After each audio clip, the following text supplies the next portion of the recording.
again. Clap, that's even better. I am Jacky McDonough. I am the Resource Development Manager at Northeast Independent Living Program, NILP. It's so powerful, really, to have a room like this filled with everyone, I'm assuming everyone, who cares so deeply about this work.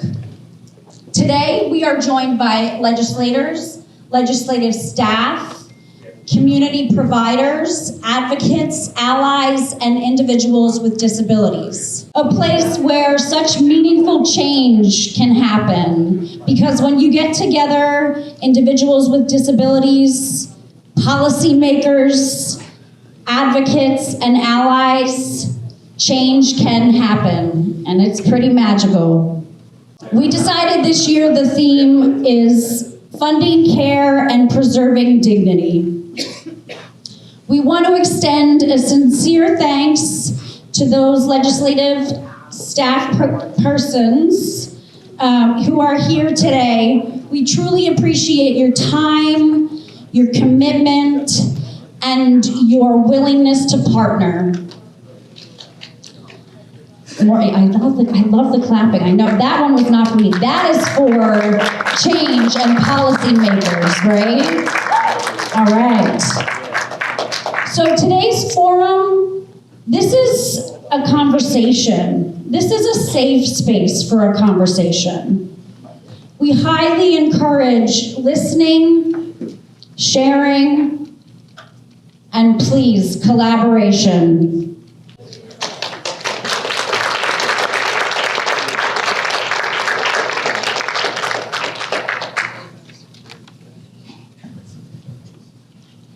And it is my pleasure to introduce Matt Pellegrino, Executive Director of Northeast Independent Living Program.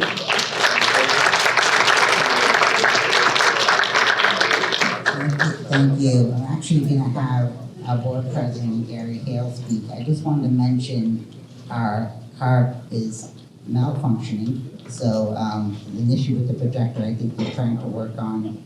I really apologize for that. We do have our cart person back there on the left. She's standing up, so if you need cart, you can actually sit behind her. We'll set up something and you can read off of her screen until we get that back working. So I'm going to actually pass the mic. I'm actually going to have Gary Hale, our Board President with NILP for many, many years, kick us off with some words. Good morning. Whoops. Good morning. All right, let's see. Okay. Let's try good morning again. Is that coming across at all? Yes. Hello? Yes. Okay. Good morning, and thank you all for coming. And thank you to the legislators and their staff who are here. This is an important opportunity for us all to talk with you about what's important to us. So thank you very much for being here.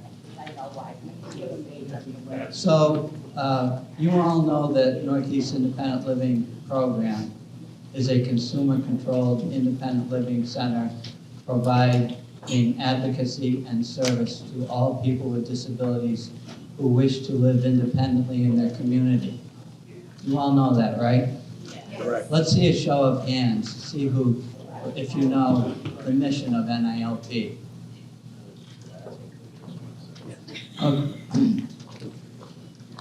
Okay, full disclosure, I can't see your hands, so I'm just assuming that you all know. Matt, I did see you raise your hand. I'm very glad to see that. I would just like to take a few minutes to talk about 3 favorite words of mine that have been much maligned over recent years. And I'd like to take an opportunity to try to set the record straight. The first word is diversity.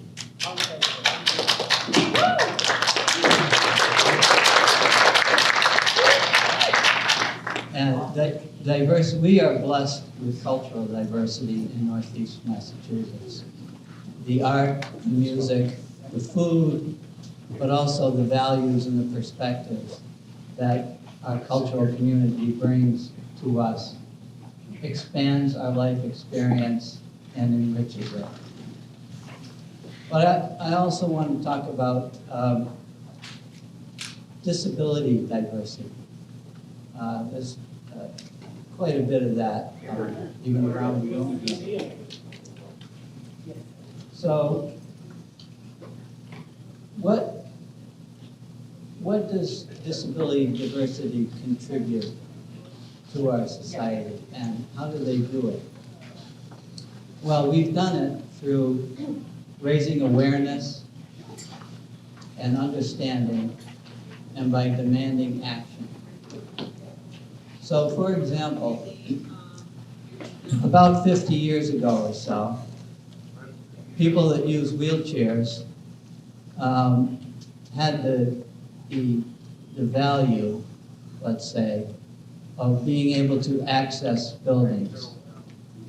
They worked long and hard to emphasize the importance to them of accessing buildings, so they could go to a favorite restaurant, so that they could attend meetings, so that they could seek work, so that they could keep a job.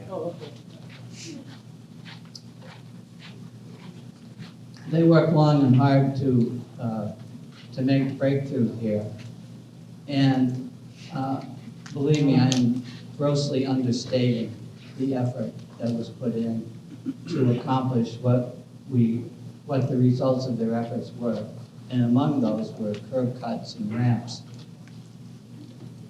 When you think about the obvious usefulness of a ramp to a person using a wheelchair, but I always like to remind people of all the other people that benefit from ramps, like senior citizens who have difficulty with stairs, parents who have toddlers in strollers, a football player who has to get around on crutches for 3 weeks because he broke his leg. And think about the delivery guy who has to bring 10 5-gallon jugs of water into a building. Believe me, he appreciates the ramps. So thank you. Those our community of people that use wheelchairs. Thank you for the curb cuts and the ramps and everything else that has come along with your efforts. Deaf and hard of hearing, they want to know what people are talking about. As a result of their efforts, we have things like captioning in CART. Blind and low vision, they want to hear about what other people are seeing. So as a result of their efforts, we have things like screen readers, voiceover, and descriptive art. The neuro and developmental disability world wants communication and organization. So we have software development and tech aids to support them. And our Recovery Learning Center reminds us of the importance of group participation, support, and choice. So this little list I just went down is, as many of you know, is just a snapshot, a small piece of the many things that have come out of paying attention to the diversity in the disability community. And it's not even to mention things like what people with disabilities contribute in art and in performance art and in literature, just for examples. The second word I want to mention is equity.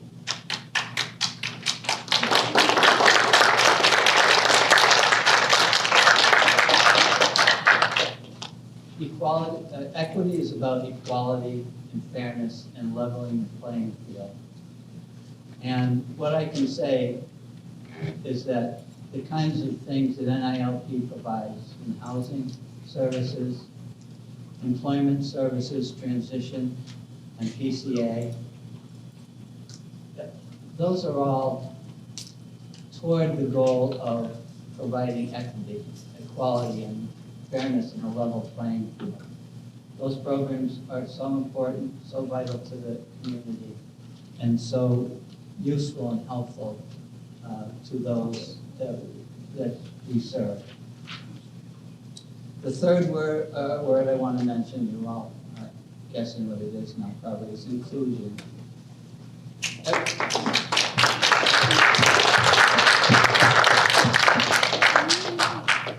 Everyone gets to be involved. And the importance of involving everyone is that that's the way that people feel like stakeholders. That's the way they can feel they can get involved and to care about what others of us are working on. I think we can get through these difficult times by sticking together.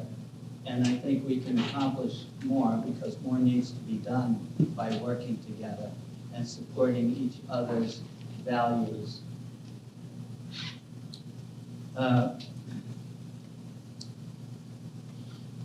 I think it's important to keep in mind that the disability community is the largest minority group in the country, by far. This gives us power, and so let's stick together, remember to vote, and keep the faith.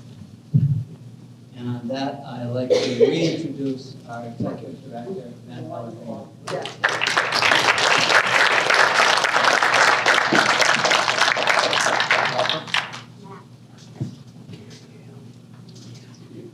Okay, sure. So, thank you, Gary. Thank you for those words. I think they're really important and needed to be said. So, before I start, I want to introduce some of our local legislators. And we have, just at this table, we have 88 Coordinator of Lyons, Richard Rodriguez.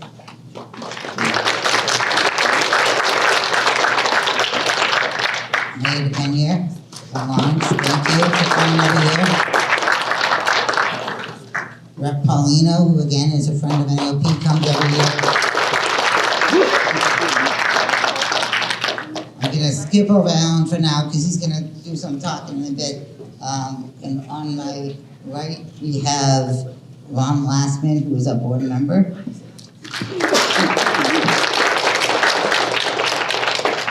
And Jim Lyons, probably most well-known person here, 45 years staff member.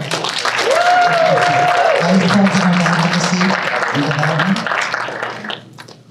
And then Megan Harrington, one of our newer board members, she's joining us today.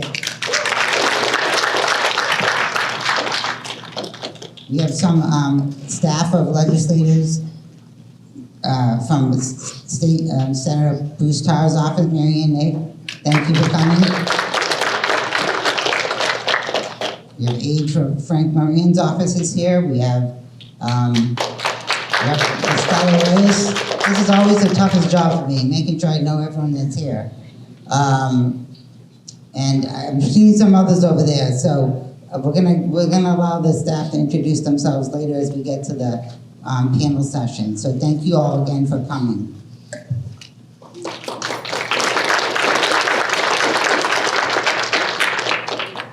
So our theme this year is funding care and preserving dignity. We chose this theme because several of our advocacy priorities that we are highlighting today involve services that either provide direct care or help connect people to care and supports that they need to remain in community. So at the heart of the priorities that we are highlighting today is the growing concern about potential cuts in federal funding to the states, particularly tied to Medicaid. So Medicaid, as some of you know, is known as Mass Health. in the state. It's funded through a combination of state and federal dollars. And still, it's not completely clear what specific cuts may happen or how large they may be. There is a strong expectation that reductions are coming and that healthcare services will be affected. So this is why one of our priorities again this year is protecting funding for the PCA program, the personal care attendant program. So this is directly funded through Medicaid and serves Mass Health members. They rely on these services to remain in the homes in the community. So more than 50,000 individuals in Massachusetts use the PCA program. Over 3,000 in NILP alone. Employs 65,000 PCAs as well. So even a relatively small cut in funding could have a major impact on people's daily lives. And over the past several years, we've had to push back against proposed cuts and changes to the program, but the state is continuing to look for savings within the PCA program as they expect these federal funding changes in the future. So another priority this year is preserving funding for options counseling services. Options counseling is a service for those that you don't know. It's provided by NILP and other aging and disability service organizations to educate people about community-based services and supports available to them. So the goal of this program is to avoid unnecessary institutionalization or placements in rehab facilities that turn into very long stays for some individuals, sometimes permanent stays. And these services are provided in the community. They're also provided in hospitals as well, in the rehab settings, for people trying to get out into the community. Options counseling is one of those tools that is used to respond to a Supreme Court decision called Olmstead back in 1999. Olmstead was a landmark ruling that affirmed that people with disabilities have the right to live in the community and receive services in the most integrated settings appropriate for their needs. So really, it's the heart of what independent living centers do. It made clear that unnecessary segregation in institutions is a form of discrimination. And states have an obligation to provide care in the community.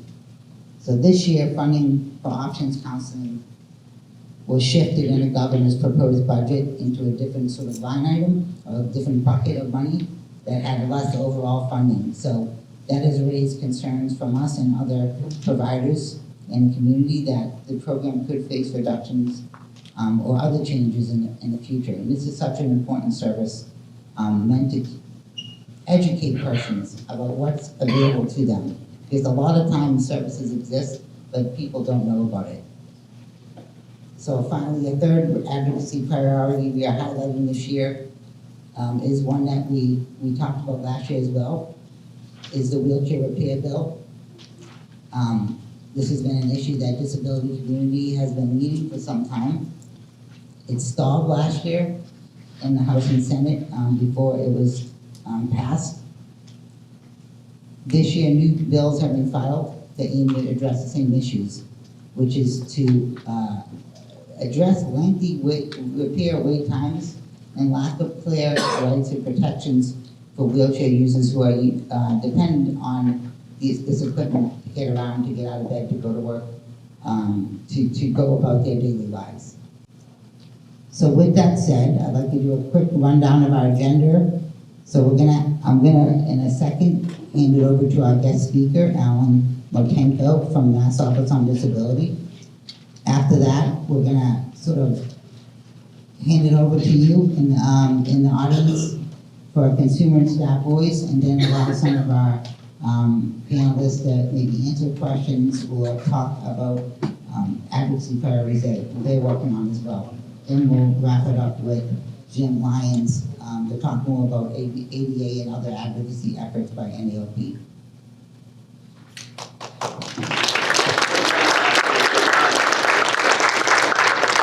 So it's now my pleasure to introduce our guest speaker, Allan Motenko. He's the Executive Director for Mass Office on Disability. Allan brings a long and distinguished background in disability rights and civil rights and public service. He began his work at Mass Office on Disability as a civil rights advocate, later serving as a policy and planning specialist and project manager, and then as deputy director for a number of years. In those roles, he helped oversee policy development and design training programs on civil rights laws for a wide range of audiences across the Commonwealth. He later worked at the Mass Department of Transportation, where he reworked the reasonable accommodation process for approximately 4,000 employees. And since 2017, Allan served as Director of Office of Diversity and Equal Opportunity at Mass Department of Revenue. So in that role, he provided strategic leadership on civil rights and equal opportunity matters.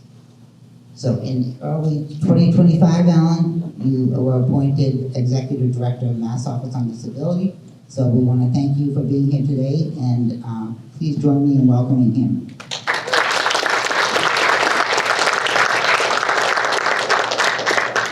Thank you, everybody. Thank you, Matt. I want to thank our legislative and elected officials for being here. Time is money and presence counts. I have good news to start off my remarks. It's not going to be 30 minutes. It might be 15, but hopefully you'll find me to be informative, if not maybe engaging. I want to start by thanking the Northeast Independent Living Center for your legacy of leadership that continues advancing self-determination, independence, and opportunity for people with disabilities across the region. We all know the phrase, nothing about us without us, and the movement has always been driven by the community members such as yourselves. You're the first people that we turn to when systems fall short, when barriers feel overwhelming, or when someone simply needs to be heard or felt understood. I'm honored to be here not just to share information about MOD's work, but to affirm our commitment as an agency to being a responsive and collaborative partner in advancing civil rights within NILP. I want to start though with a little bit about me, not to be egocentric, but to just give you a sense of how I got here. I don't come to this work by accident, I come to it by choice. I was born 10 weeks early, some 40 years ago, before they knew that quieter neonatal intensive care units made for quieter and less anxious babies. As a medically complex child, I've grown into a medically complex adult, and I would like to stop growing at this point. It's funny, I tell people that much like fashion, it comes back into style eventually. It seems as though disabilities have a way of coming back around as we age too. They don't tell you that up front, probably not to scare you, so it's not scary, but it happens. Growing up in a medicalized environment, however, gave me communication and analytical skills that I don't regret. And my experience and those of my family members led me 15 years ago, as Matt said, to a job posting at MOD for a civil rights advocate, when I wasn't quite sure what that meant, but thought it sounded interesting and it sounded like an opportunity to help people. And indeed, I knew pretty early on when I took that job that I wanted to then transition into the job I have now. And that's, again, I guess if I have to say it, maybe it is ego, I don't know. But my interest in this role, my passion for this role is really because I believe in the small but mighty group of people at MOD and what we do. And that is we get up every day and we try to maximize our resources and our abilities and our capabilities and our thoughts and our creativity to make the Commonwealth more accessible and inclusive for people with disabilities. I was asked to share with you a bit about our office and a bit about our strategic priorities. I'll talk first about our office and then I'll share about 5 of our strategic priorities for this year. For those of you that may be less familiar with MOD, we are the state's primary resource for disability rights, information, and accessibility support. At our core, we do three things. We provide guidance and technical assistance on all of the disability civil rights laws and physical accessibility requirements. We help people resolve barriers in their areas of daily life, like employment, housing, public accommodation. And we work proactively across state government and with our municipalities to improve accessibility and inclusion on the systemic level.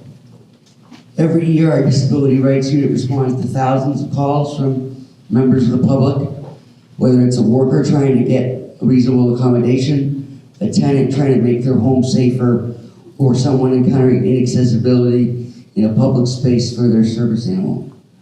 Elsewhere in our agency, we're working with businesses, property owners, municipalities, and state agencies in an effort to prevent barriers in the first place through training, technical assistance, and problem solving. In terms of our priorities for the year, let me say that some of these you'll recognize as evergreen, because despite the fact that the ADA was passed 40 years ago, we are still fighting some of the same battles. But that doesn't make them any less important, and that doesn't make our work any less intense. Indeed, at a time when disability rights and civil rights generally are being challenged, we take seriously the idea that knowledge is power. And so MOD has significantly expanded and will continue to significantly expand the depth, clarity, and accessibility of information we provide to the public on our website. When I started at MOD in 2010, our website was not a place that people could go for self-help resources. It is now. It's a place that has plain language guidance on disability rights, multilingual support, and provides practical, actionable steps people can take on their own, 24/7, 365, to resolve concerns without needing to pick up the phone or open their email. We're regularly refining the website and adding topic areas, and we welcome feedback as to areas that you'd like to see more of. Focus number 2, strengthening accessibility across government. As I mentioned, we're the ADA coordinating agency for the executive branch and a technical advisor for our municipalities. This includes supporting the ADA coordinators in state agencies and municipalities. There is an ADA coordinator in every state agency, and there is an ADA coordinator in almost every municipality. And if they tell you that there isn't, then give us a call. We'll help you identify who that person is. We provide ongoing training and technical assistance to them and to their managers and to the entire organization of the executive branch. And we are currently working, just as an example, to help the agencies meet the new federal requirements around digital accessibility that go live later this month. It's already April. We've been talking about April for a long time. It's here. I also want to make you aware that the governor signed about 6 months ago an executive order 646, creating a commission on disability policy that MOD will chair. And I'm excited about it. It hasn't launched yet, but it is going to be an opportunity for community members, sub-advocates, and state officials from every secretariat to come together and really try to identify the barriers in government that we know about and see if we can, by sitting across the table and dialoguing with one another, knock some of those down. So more on that to come, but it's an exciting priority that we're looking forward to. Third priority, advancing employment opportunity. As I'm sure folks in the room know, employment remains one of the most critical and persistent and needed areas of equity for people with disabilities. We are committed to helping employees, people who want to be employed, understand and assert their rights. We're committed to helping employers to understand and assert their obligation to provide reasonable accommodation and non-discrimination.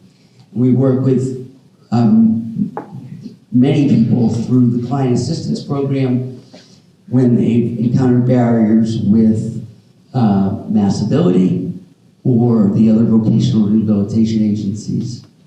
I want to talk to you about two initiatives that I particularly am interested in and excited about, and would welcome your feedback on. One is we want to reach students with disabilities before they enter the workforce. My sense is that students from high school, students in college, students then going to the workforce, are never really told how to assert their right to reasonable accommodation.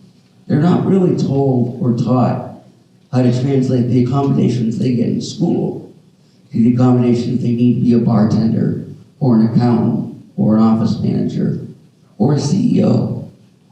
And I think there's an opportunity to work with our secondary institutions, our colleges and our universities to bridge that gap and fix that deficit. And so we're working on that, starting with our friends at Salem State and Curry College. Thank you. Second, we want to help the medical community better understand what good medical documentation looks like. No one teaches them that in med school. This applies to employment, certainly. It also has benefit in housing.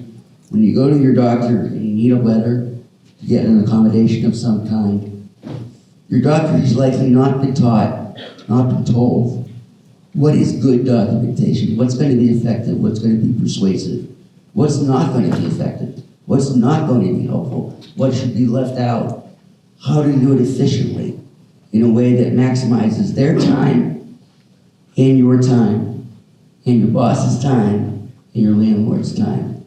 There's a teaching opportunity there, and we're going to bridge the gap with the medical community here in Greater Boston. We've started with our friends at MGB and look forward to continuing that as well. Welcome feedback on how we can do that better. Fourth, I want to make folks aware of two things on the municipal level.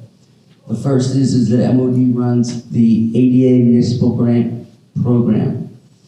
It is a capital grant every year. Richard just said, where you got the money to fix the library in Lawrence, not fix, upgrade the library in Lawrence.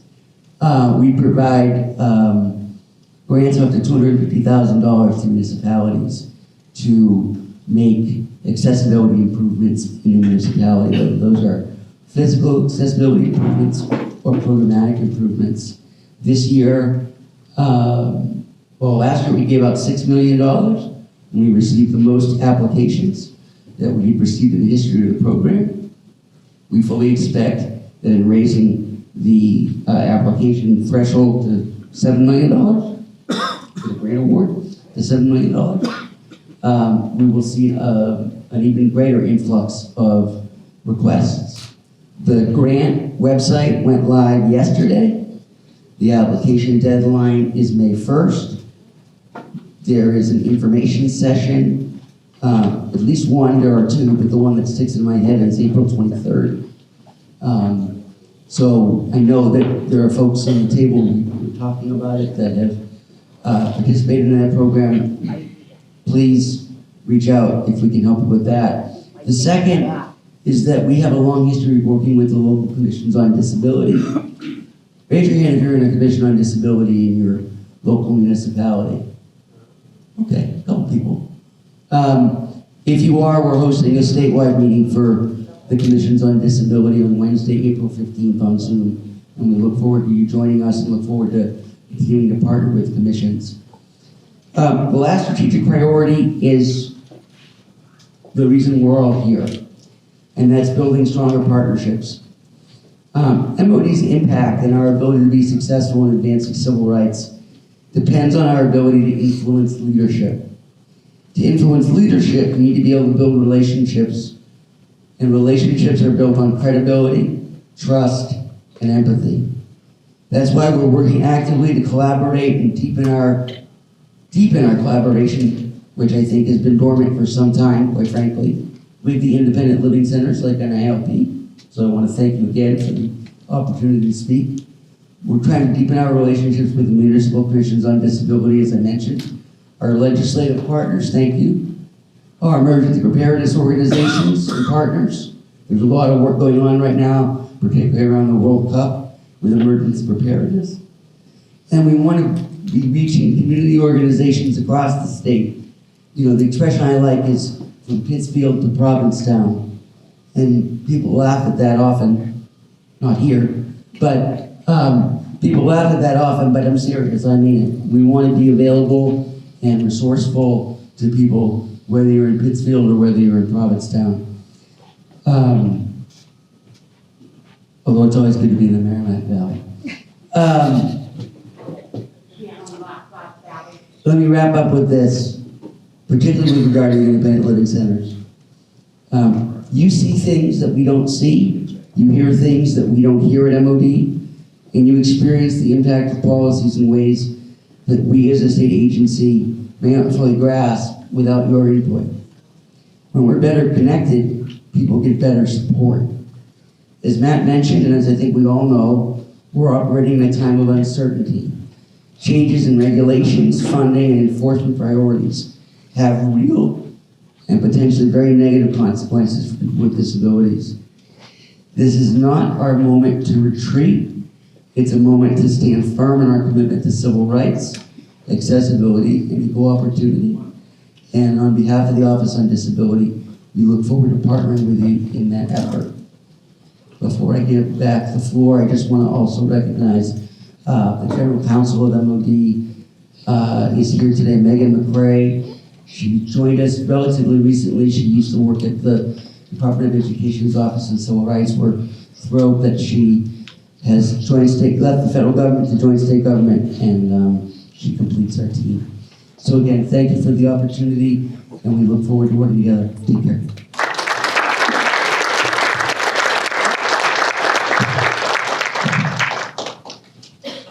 Thank you, Allan. Some of the points that you make I can definitely relate to, especially when you said you were doing education on the rights around reasonable accommodations. It's something, I think I told the staff when I was first appointed how I didn't know before getting involved in independent living that I had a right to request at a school.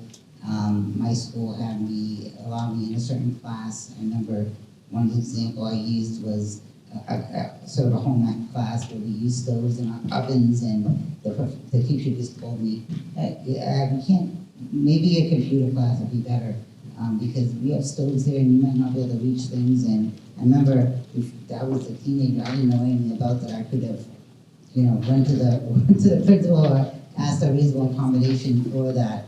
And I also think that you mentioned the ADA municipality grants. It's something that I think if anyone here that lives in your city and town, if they don't know about it, please let your local councilors, local select board know about this grant, because it really is something that there's a lot of money available, and when they tell you that they don't have a way to fund certain things in town, there is a way to fund it. So please encourage them to apply for that. Okay, so I think right now we're going to go to the audience, because we know our legislators might have some time constraints, so we want to give them a chance to hear from anyone. And our staff, please, any staff here that want to speak about services, please do that about. I'm going to pass it back now to Jacky.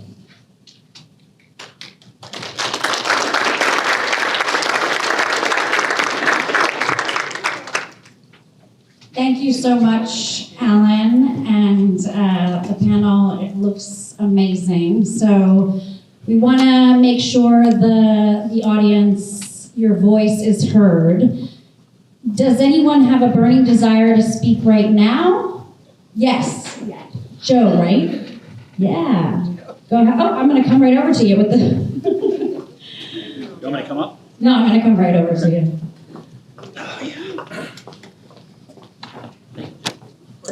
Thank you, Jacky. Matt, Emily, the whole group at NILP, I've been, I'll get emotional.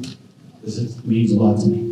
I've been a part of your group for 17 years, and my wife had a stroke in 2009. Matt came to my house and got us on that PCA program, which has kind of saved our lives, because it allowed me to go to work every day, allowed me to have some rest as a caregiver. How many caregivers are in this room right now? I mean, it's an unbelievably physically and emotionally challenging situation, especially when you have your wife that went from being on the back of my Harley Davidson to now being in a wheelchair. So that was in 2009. My high school sweetheart went in for brain surgery and suffered a stroke on the table and was in a facility in Northeast Rehab for 200 days. And we were introduced to the Mass Health program and the PCA program. Came home, the goal was to get her home. You have a great family. I'm born and raised in Lawrence, Massachusetts, and proud of it. I'm gonna shake a little bit because it's emotional. We have 2 children. My daughter's 39 now, my son's 35. 4 wonderful grandkids that keep my wife's life as forward-moving as we can possibly make it. So when we found this out, I said to them, we could sit in the house and be somber and this and that and the other thing. My wife was 46, I'm 45 at the time. Let's hit this head on, make my wife's life as good as we can possibly make it. Wheelchair or not, whatever the case is, we'll do that. 2010, we came home, was introduced to Matt, came to the house, got us on the PCA program. We both worked since we were 14 years old. My wife was in Shaw's corporate supermarket as a bakery manager, and I had my own sales business run out of the house since 1999. So fortunately, I worked from home, so I was able to go to her appointments and take care of her a little bit. Unknown of what this PCA program would unravel for us over the course of now 17 years, July 8th this year. For the first time, we get into that, I don't know if the legislators know the process of the PCA program, but every year they come and evaluate my wife's needs at our house. And it's been the same. I'm jumping all over the place, I apologize, but it's been the same for 17 years. She's disabled, can't work, she needs 24-hour care because of different continence issues and so on and so forth. The PCA program, again, has just allowed us to live our lives, let me work to support my family as best I can. And the need for this, the need is unbelievable. So we just had our evaluation done in January, get our hours in March, and they just cut my wife's hours 20%. Exactly. I knew it was gonna come eventually. And I understand the world, the federal funding and all this stuff, but when you look around and see what's funded for other programs that aren't as necessary as the PCA program in Massachusetts, we have to open our eyes and really look at this. We have to. Not only for the consumers like my wife, but the caregivers that depend on these jobs. So if I get 20% of my hours cut, I have to let a girl go that needs that money. And they don't make a lot of money, they don't get benefits. And I'm getting emotional about this. And again, it's the first time in 17 years this has happened. I've already appealed it, and I'll go right to Mass Health in Tewksbury and fight until I drop on my knees. Okay? But it's important that all the legislators and reps take this message back to everybody. We need this care. Northeast Independent Living needs these programs. And, you know, I just wonder who's making the decision that my wife doesn't need range of motion exercises. Who's making that decision? Who knows that? The nurse knew that she needed it. That's what was cut. That's the reason. The other reason is I live at home. I'm her spouse. When the PCAs leave after my hours are done, I take care of her overnight. I'm doing that. So they cut dinner time hours. They don't know that my wife has a swallowing issue. So who's making these decisions about cutting my wife's hours when she can't eat in 20 minutes? We can take an hour and take our time to do this. So I plead with you all, whoever's here and listening, And we need these programs put back in place. $68 million is a lot of money to be cut out of this budget. And there's a lot of other BS going around and being publicly funded that should not happen. This is a necessary program in Massachusetts, and we need it done, and we need it done soon. Thank you all.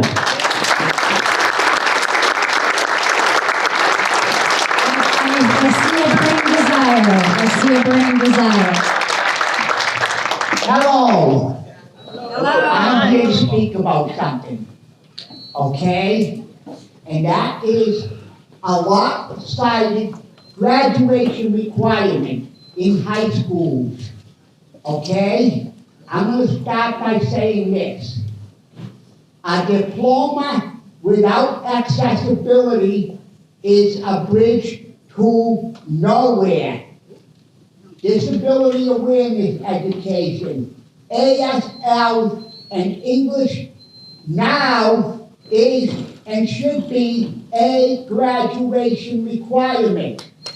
Not adding it into the curriculum should deem a diploma an illegal diploma, and anybody having a graduation party or an illegal diploma should be deemed as having a graduation party for an unlawful diploma. Because this is it. I have to say this.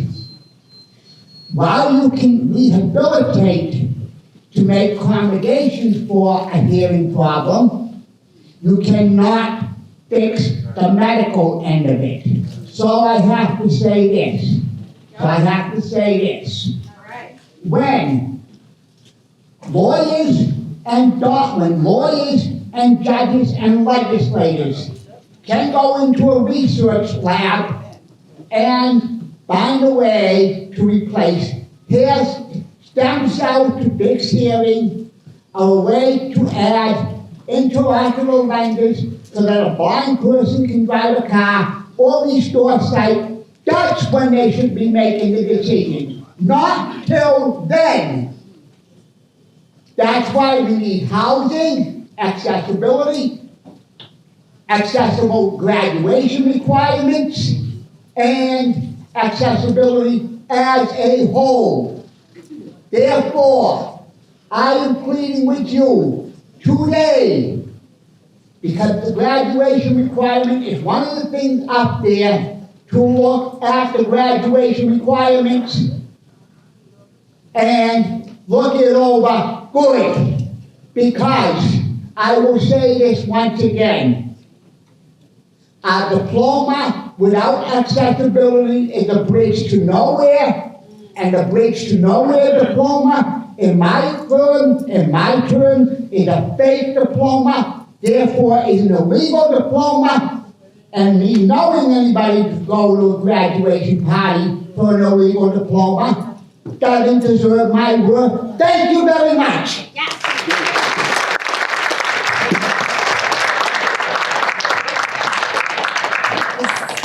Anyone else with a, all right, this table's pretty hot, so you're gonna have to compete. I will come up to you next. Jen.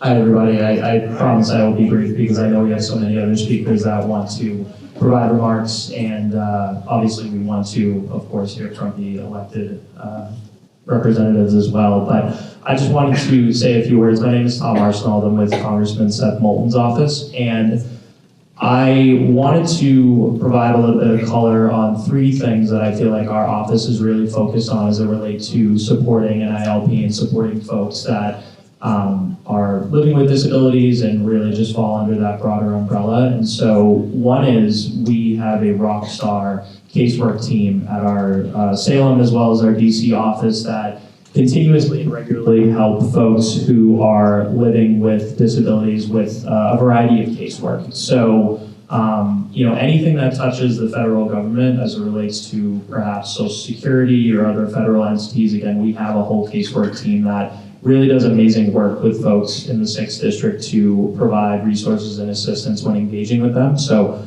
I just wanted to provide a little bit of shout out to them and plug that, if you will. Secondly, throughout the course of my career, I've had an amazing privilege to work for not just Seth, but prior to that, now Auditor DeZoglio, who represented the Methuen, Haverhill, unfortunately not when I worked with her, the Lawrence area. But during that time, we every year had an opportunity to submit for state earmarks in the budget for very specific projects in our communities, and one that just stood out to me a lot was, I remember one year we were able to secure some funding for ADA cuts in Merrimack. And furthermore, now that I'm with Congressman Moulton, an amazing thing that we also are able to do is submit earmarks in the federal budget for projects. And every year we really do prioritize a lot of things that, again, do touch on the community for folks who are living with disabilities. For example, one thing that we are doing this year in the federal budget is we are submitting a project for the city of Lynn to upgrade their library with ADA accessibility improvements. And third, the final thing that I just wanted to add is that just know that you have a strong advocate and ally as it relates to the federal funding cuts that we're seeing right now on Capitol Hill. I'm not sure how many of you saw, but just recently President Trump gave a press conference and said specifically that government should not be in the business of funding healthcare. It shouldn't be in the business of providing, I believe he specifically mentioned daycare. And what the government should do is just fund war and fund defense. And that's not to disparage or say that those things aren't important, but we are of the belief that it's also mission critical that the federal government and public services are provided to those who need it the most. And we feel that through healthcare, that is the clearest direct line to support folks that need it the most. And so as we enter the FY27 budget season here soon, just know that you have a staunch ally on Capitol Hill that's going to be fighting for the continuation and increased funding for not just Medicare, Medicaid, all the healthcare programs, if you will, but just, again, standing up for things that we know to be right and that these communities deserve. So thank you for providing the time for me to speak, but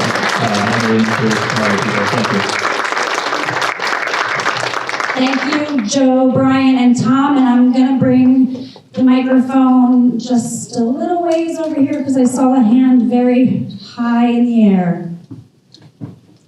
Hi, good morning. My name is Jennifer Bard, and I'm here as a representative to my son, Ryan Hall, who was injured last year in an ATV accident at the hands of a drunk driver.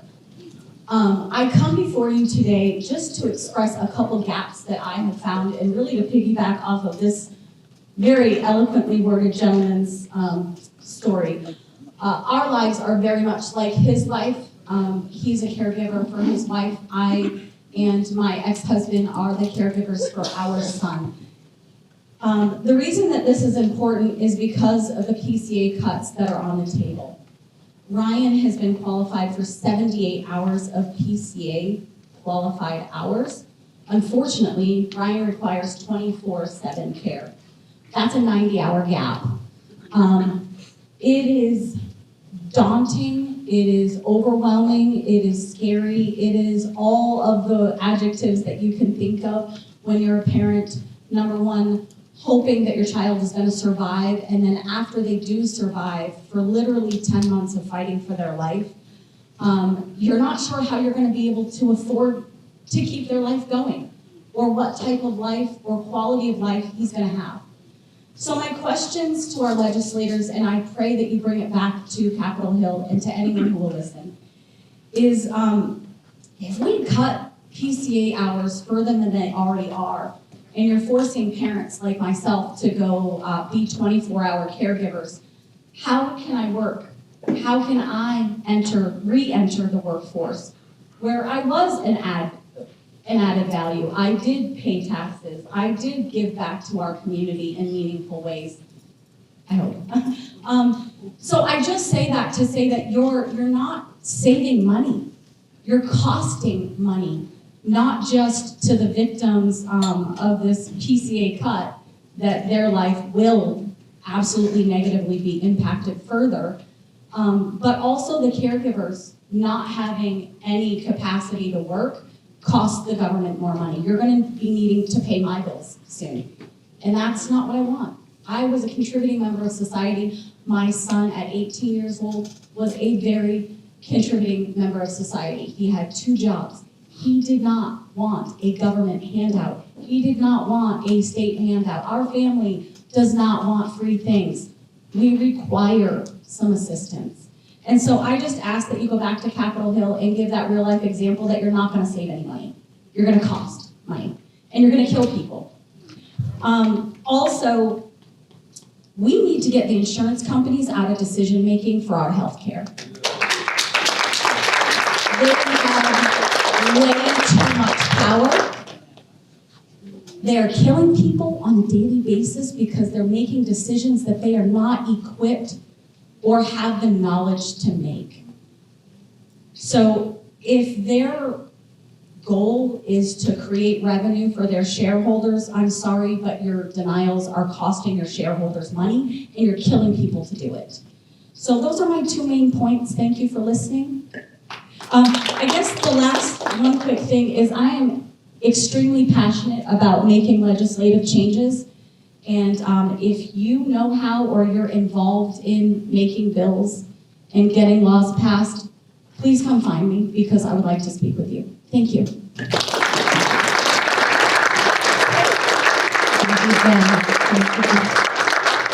Okay, all right, we got Richard Rodriguez, ADA coordinator. Sir, here you are.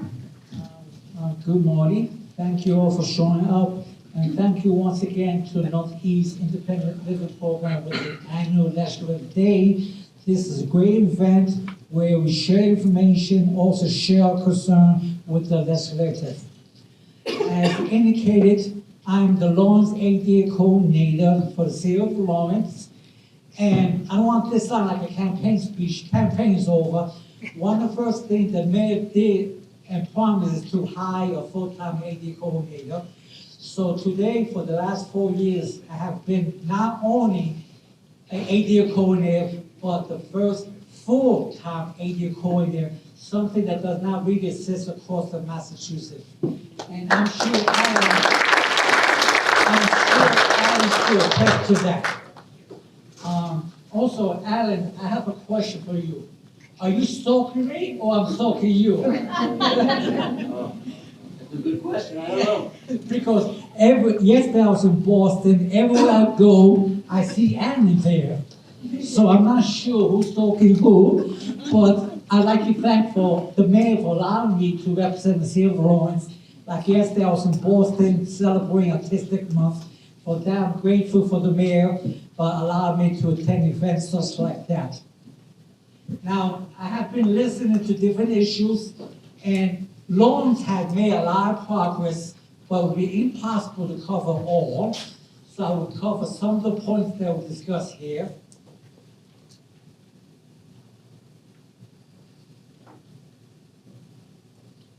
First, I heard blind. In relation to the population of blind, Lawrence had installed signage for the blind at City Hall, and now we're doing it for the Lawrence Library. The plan is every year we will update a city property. So next year it may be the senior center or it may be the fire department. So the plan is to replicate what we did at City Hall. We did a lot of updates at City Hall. City Hall is a completely different place compared to 20 years when I was the chairman of the Commission on Disability. At that time, I had the pleasure to serve with Joe right there. We served together in the Commission on Disability. And Williams, he's here. He was the vice chair and I was the chairman. So as you can see, I have a long history as a disability rights advocate.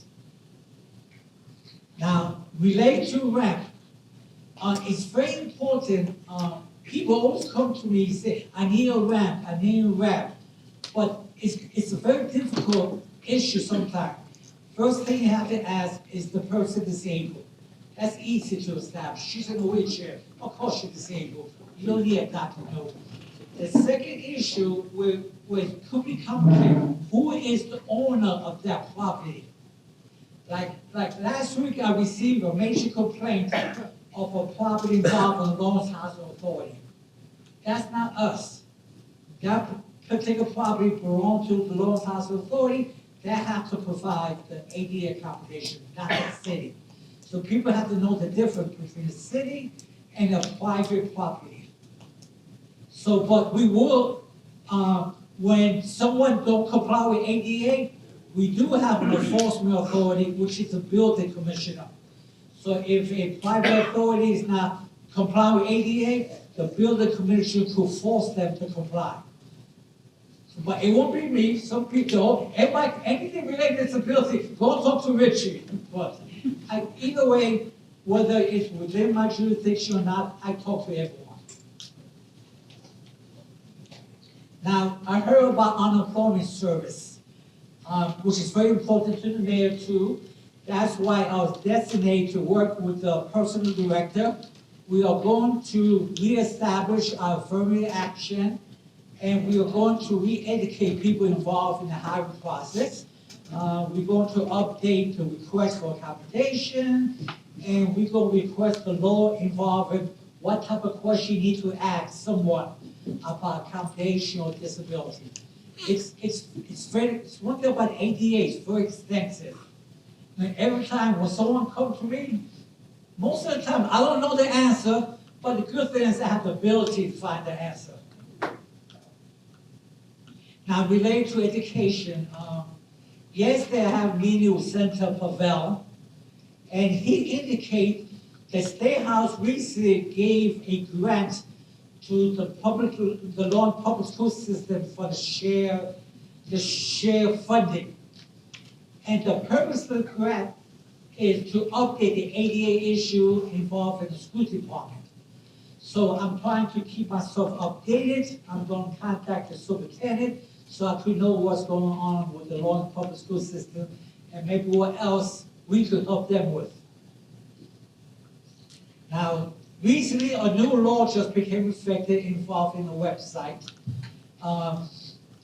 accessibility in the website, and the Commission on Disability is going to fund approximately $7,000 to the IT department so we could be in compliance with the new ADA federal regulation.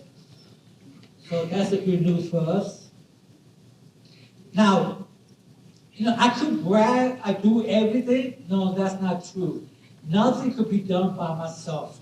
First, I'd like to thank the mayor. Always, every time when I have an issue, he connects me to the right people in the city. So thank you for that for the mayor. And most importantly, because of the mayor and for my search, we have an active Commission on Disability. And Allan could attest to that too. It's very difficult sometimes to establish a commission. But we have a group of dedicated people that meet monthly. And we have funding. So right now we are researching what are the area of weakness, and we would delegate not 100%, but a percentage to fix any ADA issue. The IT department is an example. So also I received many help, of course, from this great agency. Let me see, can't pronounce it. The Massachusetts Office of Disability. It's a one-stop center. People always think because you're a lawyer, you know all the answers. That's not true. So I rely on the Massachusetts Office of Disability on all types of questions. I'm glad I met the General Counsel. She'll be hearing from me over and over. So those, and of course, I'd like to thank the state loans delegation. They supported us to get grant and sometimes they work in conjunction with me to resolve some issue in the loans. So any progress that I have made has been made because all the great partnerships we have established during the years. Now, it's true, what Allan said, knowledge is power. That's why the mayor hired the best person because I'm a very knowledgeable person when it comes with ADA issue. But but also, a lot of people come to me for other questions that are not ADA related, so it's a double-edged sword. So once again, and also I'd like to grant I'd like to thank the Massachusetts Office of Disability. We received 2 grants. We got rejected twice. I hope next year is not another rejection, but this year we did get $233,000 to update the library. And another time we got close to $250,000 to update City Hall. Like I indicated, if you go to City Hall, it's a whole different place. Not only we are ADA compliant, we are exceeding ADA compliant. We are doing more than ADA requires. For once, I'd like to conclude. I'd like to thank everybody for listening to me, and also to those parents that spoke here. I understand your frustration. I understand what you're going through. I'm disabled myself for many years. My wife was in a wheelchair. My wife bedridden. So we dealt with PCA. We dealt with adult foster care. At one point, they're very quick at making an allegation. And when an allegation is made, they cut off your benefit. And then you have to defend yourself. You know, like one time, my wife took her medication. And she, not over medication, but they accused my wife of taking too many medication. I said, wait a minute, I can't accuse my wife taking too many medication. It's all prescribed. So meanwhile, I do want to investigate why my wife is taking too much medication. So it's not like she's going to the street buying medication. It's all prescribed, paid for by Mass Health, approved by Mass Health. So, you know, some people do need some sensitive training. And I do support the PCA program. That's an important program because I used to work full time and I need to cut my workload to take care of my wife. So I do have understanding what the parents are going through. Once again, thank you for listening to me. Thanks everyone, and thank you for all your support. And I look forward to continue to work with you. And thank you for the mayor for all the support he provides to my ADA department.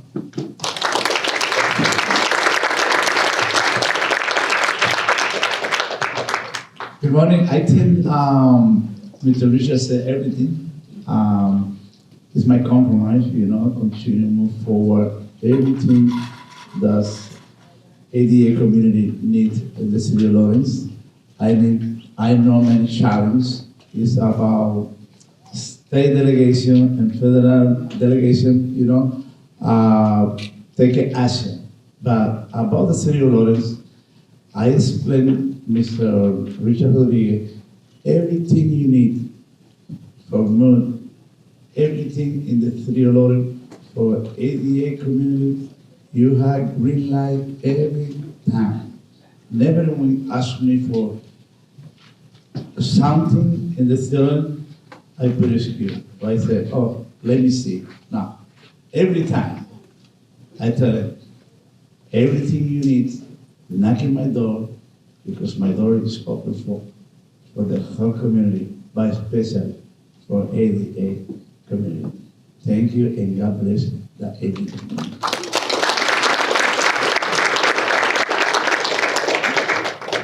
Thank you both very much. I think, sorry, just a little bit of jumble over here. My head is spinning. I'm so excited.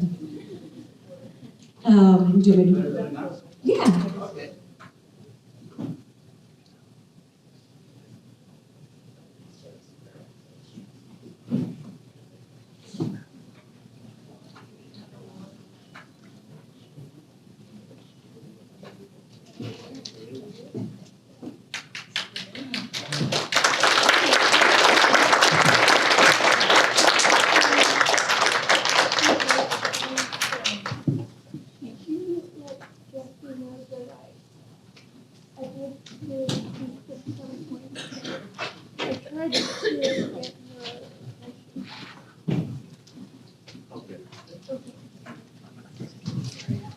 Good morning. Thank you, Ryan. Thank you, Nathan. Appreciate, thank you for the remarks. Well, I'm here on behalf of the Lawrence and Dover Hale State Delegation for us as legislators. People with disability are a priority for us. And when I heard mentioning the proposed cut of $68 million from the budget, let me remind you that the governor presents a budget, then goes to us, the House, and goes to the Senate. But we make all the changes that we believe are priorities. And people with disabilities, the LGBT community, and healthcare are a priority for us. And you will see that the number will shrink or will disappear, those cuts.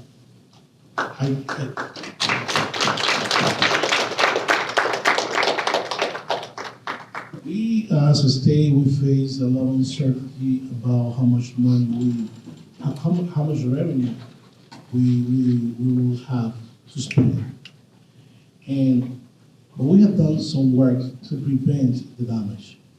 We just voted for a tax reform in which we decouple from the federal tax code many implementations from the big and beautiful bill that have nothing beautiful for the people with disability, is not beautiful for the people of the Commonwealth overall. But with those measures, we saved the state of Massachusetts $446 million. And the process of decoupling from the big and beautiful bill from the federal tax code is a daunting task that we take very seriously. I'm part of the revenue committee and a ranking member of the committee, and we work hard to do so. It takes time. And saying that, when I don't want to take too much time, but let me tell you, we really care about many issues that you may not imagine we working on. For example, if you apply for a handicap placard, you have to send it by mail. You have to wait sometimes more than 30 days.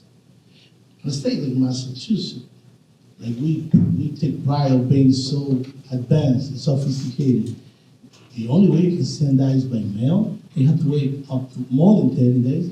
That's unacceptable. And we have been working on that. And you may not know that we have been working regulation for that. I believe it is not in the best interest of people with disability. You have to wait that long. Also, we are co-sponsor House Bill, now rename it House Bill 5348, and also proposals for the right to repair wheelchairs. We want and we will remove those barriers for a repair wheelchair or either motorized or regular one. You know, and when I talk about right to repair is that those manufacturers, we need to provide a computer code for anybody that can take training so they can fix it, so they don't have to wait months, weeks without a wheelchair. You know, that's restricting the mobility, and I believe that's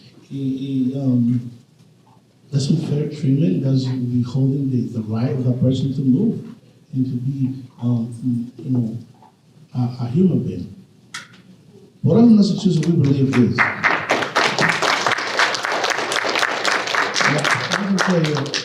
can tell you how many conversations I have with from Moran, Representative Reyes, with Senator Pellegrino, about how we make sure any line item that we have in State House that we put priority on seniors, but also on people with disabilities.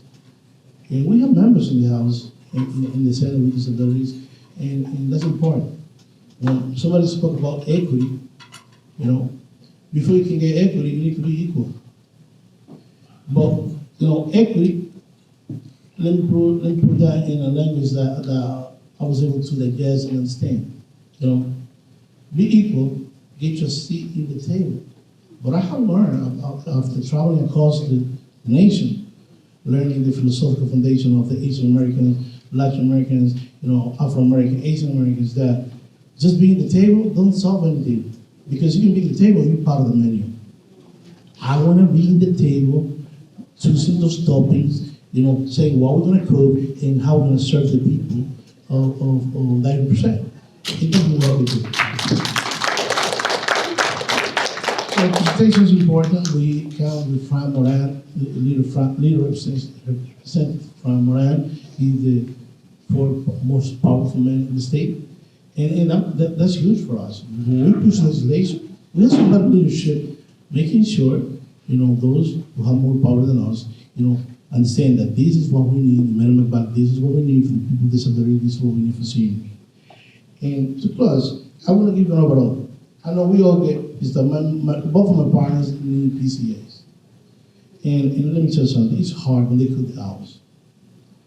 And as somebody that I have a background in economy, tax law, corporate law, I can tell you that no state in the country spend more money per resident for healthcare than Massachusetts. The overall expenditure per year for Massachusetts on healthcare is $83 billion. It's more than just our budget. We spend more than 50% of our budget go to healthcare. And the Obamacare was based on the idea that was born here in Massachusetts. And we spend as a state, like I said, our budget is $64 billion, more than $33 billion a year, and I believe it's not good enough. We need to do more. But also we need to cut some red tape and bureaucracy, like unnecessary, prior authorization to fix equipment, to necessary pre-authorization or appeals to make sure a family member that needs 24 hours care get the PCA that he needs or what he needs. And we're working on that. And let me tell you something, the House Bill 5348 is on Ways and Means. That's the last step before going to the floor. Call your rep, call your senator, call the Office of Ways and Means so we can get that on the floor and pass it. We are looking for money. We're looking for money. We work together with the federal delegation to make sure that happens. When we cannot get at the state budget, we look for it at the federal level. Don't think we take this like for granted. We really care about you and our line of communications public. Please Google me, Google your rep, reach out to them, make sure they know. And because together we can make it happen. And I close with this phrase, is everybody have the right to go to a place that they feel they belong to. Everybody have the right to have not only a work, not only a job, but a meaningful job. A job that means something. And everybody needs to be able to create a relationship of any kind and come back to those relationships. And the way we can do that with people with disabilities is making sure we bring money for organizations, like Richard have been getting those grants, good job, Richard, but also bring awareness, remove the stigma, break the circle of blindness. God bless you. Thank you for having me today. Thank you so much. All right, I think we're going to go back to the audience. I believe I've got two on the list. Thanks, Jackie. Good morning. Thank you for coming out today. Just to introduce myself, my name is Sophie Corpix, and I'm a community advocate for the Northeast Independent Living Program. Today, I'd like to talk about what the PCA program means to me and how it impacts me personally. So for college, I attended UMass Amherst, and while I was in college, I lived on campus successfully for 3.5 years. The PCA program is a huge reason for this success. In addition, my mom is a PCA for me and helps me get ready for work every day. The PCA program allowed me to live on campus independently and ensures that I have someone to help me get ready for work every day. Without the PCA program, this wouldn't be the case. In conclusion, my ultimate goal for the future is to continue to live independently in my own apartment. Because of this, PCA services will continue to be crucial. Thank you again for your time.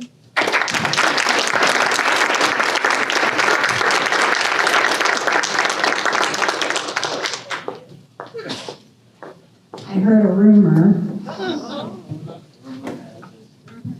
Hello, my name is Steve Michelson. I am the Youth Services Program Manager at NILP, and I was asked to talk about a new program that we have under the Youth Department called the YES Program.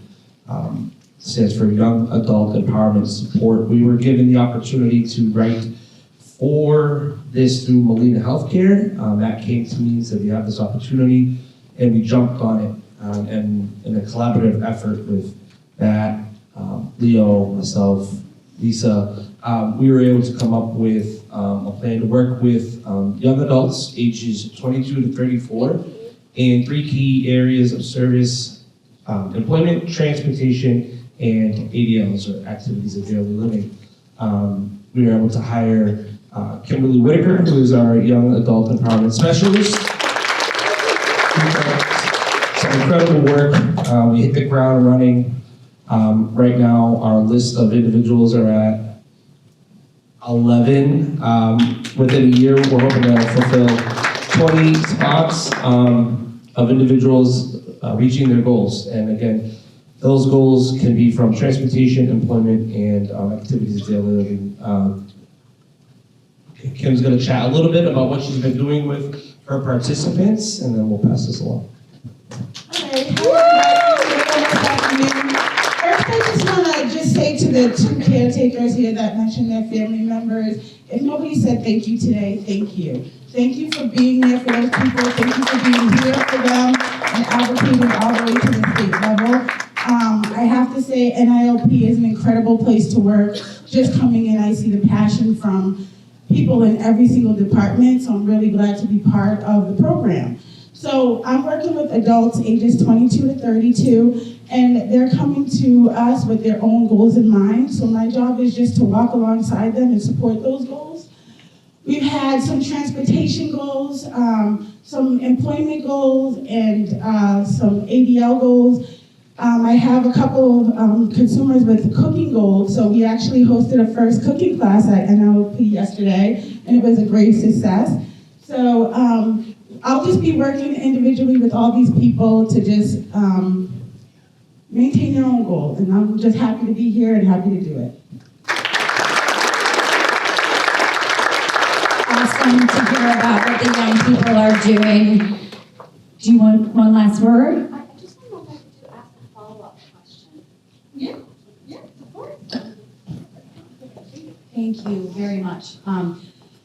My question was, it sounds like we're spending a boatload of money on healthcare, which is great, but if we're spending all of that money and there's all of these gaps, I guess my question is, I know we don't have an open checkbook.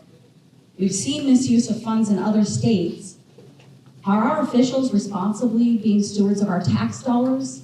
And who is, double checking their work? If we're gonna have all of these tax dollars spent, which we need to ensure that it's going to the right programs. So I would just ask that we make sure that there are checks and balances within our state system, that we are being good stewards of our tax dollars. Thank you.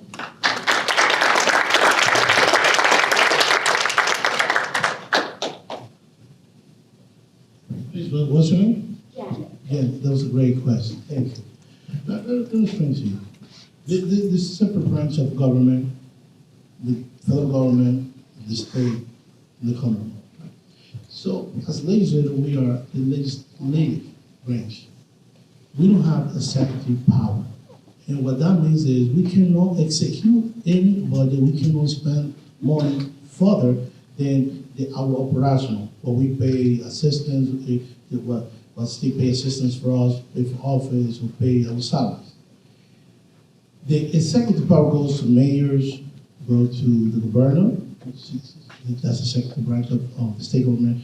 And when we prepare money, like let's say we're saying you prepare money for Lawrence General, well, we purchase those 2 hospitals, and we provide millions of dollars to upgrade the system to pay salary for nurses.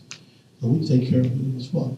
So we bring money, we vote for the money. With the vehicle is a legislative proposal or an amendment to the budget, but we cannot spend it. So saying that, how you learn if we are spending the money the right way, there is a separate branch, the state treasury. We also have a state auditor, but also we have offices that look for procurement, and we have inspector, like my friend said, thank you. And that's what we have to check the balance. We don't spend money, we legislate. And that's important, because if we have the power to spend, when we vote for something, that, it bridges, the trust of the public. Like, we appropriate the money, somebody will spend it, and when they come back, we check how good the program is doing. So we believe the program is not good, it's not doing good, that program is not effective. We need to move the money for programs that are already working. And I will give you a quick example. CVHI, 18 years, took 18 years, a lawsuit for Massachusetts to create CVHI, inspired what happened in South Carolina. And guess what? We spent hundreds of millions of dollars. But in the last decade, we can say billions of dollars. CVHI. What we have learned is that CVHI is not meeting the goals for which it was created. We is not preventing for the need of care. It's not preventing youth from being hospitalized or incarcerated or go to a correction facility. So we think in our way, and you know what? CVHI is important. We need to get therapy, outpatient therapy families, but the way they do work need to be checked. You need to meet the demand. So we try the programs, we provide the funding, and we look for metrics. If the work is enough, and then that's what we move. When we vote, we move the money to something that works and meet the needs of the Commonwealth.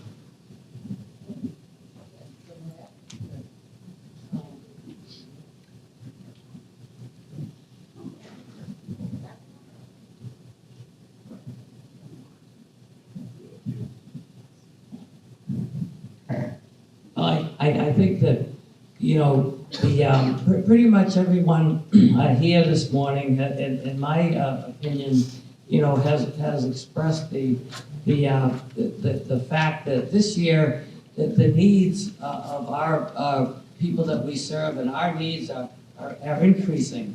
And that's in all the areas. And it's just, I think it's my opinion, it's a bad year to cut the Mass Health program when our needs are growing so quickly. And the PCA program, I think that we really need those cuts to stop. But in my opinion, and we will help with that as we always do. Thank you.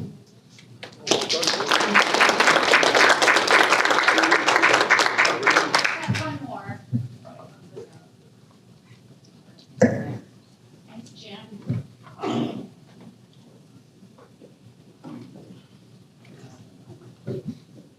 Hi, I'm Mary Ann May, and I'm Senator Tarr's district director. Senator Tarr is the minority leader at the State House. Throughout the years that I've worked with Senator Tarr, he is a firm advocate for the disabled. But as you said, Jim, and we've worked together for many years, is that we truly need to, you need help. We need help. I am also a caregiver, and I'm also disabled. And it's so important to take down these barriers that we have amongst our communities and be able to let everyone be accessible to what everyone else is accessible to. Now, I would suggest to you to reach out to your senator and your state rep and put put it in writing, exactly what you said, because you're articulate and it would be helpful.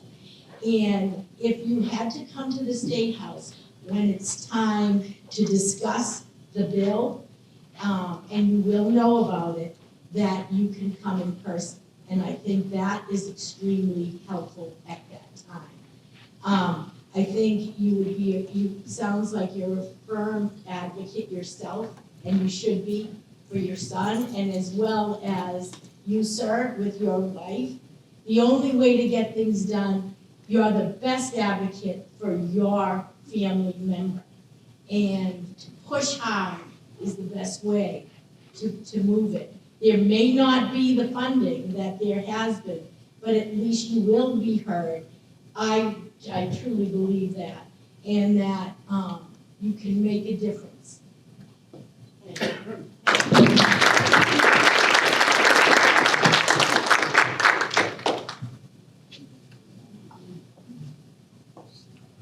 just want to say something briefly, unless the minute, because I have a meeting in Boston.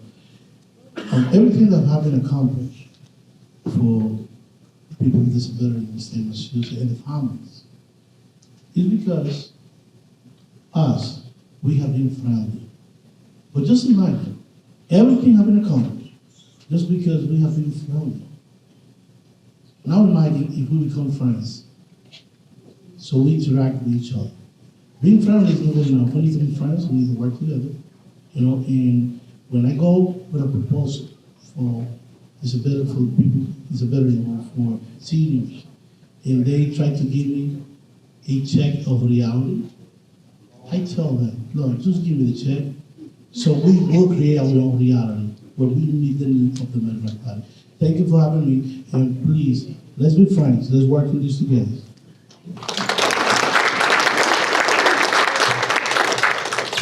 Thank you, Rep. Pellegrino, for speaking so much today and giving your time.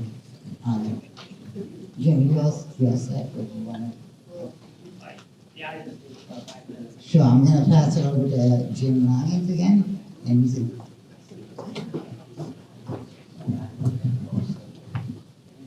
Well, I'm really grateful to everybody who came here, and especially people who spoke this morning. And you know, I think you, as we've said already, you really do make a difference. And thank you, people, for coming. And we've been doing this a long time now.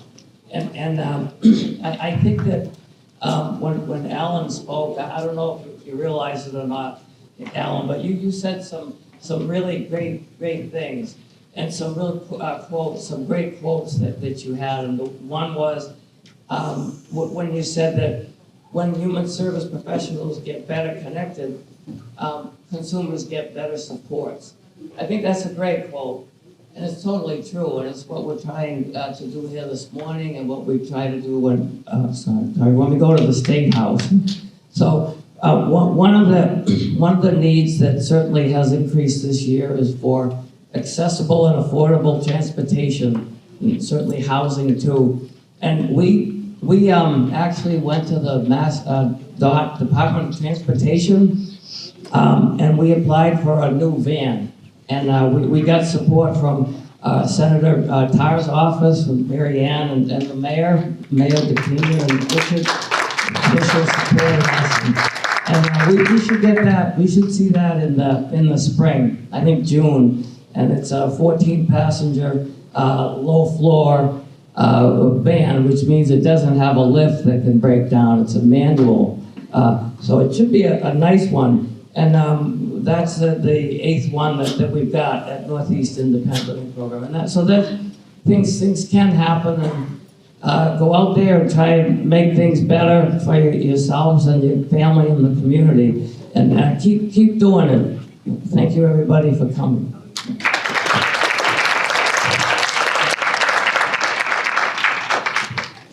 Thank you, Jim. Thank you.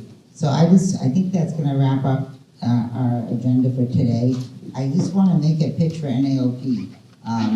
Anyone that spoke today, we go to advocacy events all the time. We go to the State House. We're going to be going there again, I'm sure, soon, around the PCA program. we often have trouble, we know consumers feel this way, but we often have trouble getting them to come with us to these events. We, as Jim just mentioned, we have transportation if you need it, we can get you there. So please reach out to us, reach out to Jim, reach out to myself, and let us know if you're willing to help us with these advocacy events. But we have the Iowa Education Day coming up later this month. We have a sub-conference in the spring. A few staff members are traveling to Washington, D.C. in the summer to advocate on a more federal level. So please let us know if you're interested in helping with this. We also need engagement with our board of directors. We have a spot open now, and we always have spots every year. If you're interested in helping the agency in that way as well. Okay, as I've mentioned many times before, our staff need to be a majority of people with disabilities. Our board need to be a majority of people with disabilities. So that ensures the peer-driven nature of the organization. So please help us with that. Once again, I thank all the legislators that came and spoke today. Thank you, Allan, for speaking as well. And please be active. This is going to be, I have a sense that this is going to be a tough few years coming up, as we all probably think. So we need your help in advocacy. Thank you.